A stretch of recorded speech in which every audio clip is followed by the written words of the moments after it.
कितनी जगह खोदेंगे, कितने मस्जिद जितने भी होंगे सब ढूंढेंगे, जितने भी होंगे सब ढूंढेंगे, सब निकालेंगे और दुनिया को बोलेंगे क्या हुआ था संभल में। चलिए योगी जी, यदि आपको गड़े मुर्दे ही उखाड़ने हैं तो फिर अच्छे से उखाड़ते हैं और इस देश को मुगलों के बारे में ही क्यों, पूरे इतिहास के बारे में अच्छे तौर पर बताते हैं। आप बताइए कि औरंगजेब कितना क्रूर था, मुगलों ने इस देश पर क्या क्या जुल्म ढाए, लेकिन साथ में ये भी बताइए कि एक वर्ग को 3000 साल तक गुलाम बताकर, नीच बताकर, तुच्छ बताकर, अछूत बताकर प्रताड़ित किया गया, उनके गले में मटका लटकाया गया ताकि उनका थूक जमीन पर ना गिरे, उनके कमर पर झाड़ू बांधी गई ताकि उनके पैरों के निशान जहां से वो चले वो मिटते जाएं।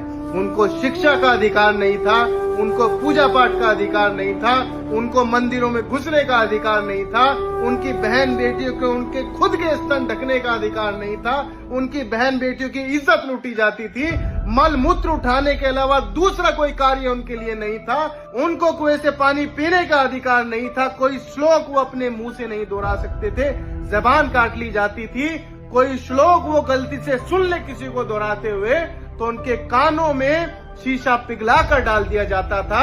तो अब बताइए योगी जी, वो कौन से लोग थे जिन्होंने इनके गलों में मटके लटकाए, इनकी कमर पर झाड़ू बांधी?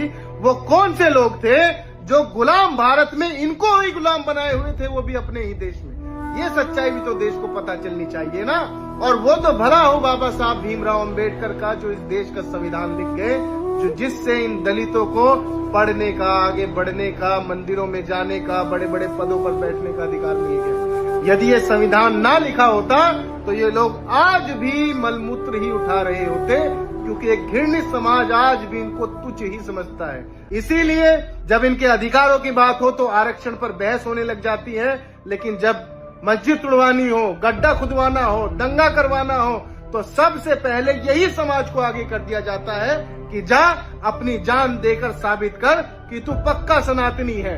लेकिन मैं कहना चाहता हूं अपने दलित भाइयों से कि जागिए, इन बहराइच से, संभल से, दंगों से, हिंदू मुस्लिम से, मंदिर मस्जिद से, कब्र से, खुदाई से आपका कोई भला नहीं होने वाला। आप भी जानते हैं कि आप 3000 साल तक गुलाम रहे हैं। यदि यही मानसिकता में उलझे रहे तो फिर से ये लोग आपको गुलाम बनाएंगे। तो जागिए और इन नफरती लोगों की बातों में मत आइए। ये खुदाई करके आपको उसी गड्ढे में डालकर एक दिन दबाने का काम करेंगे।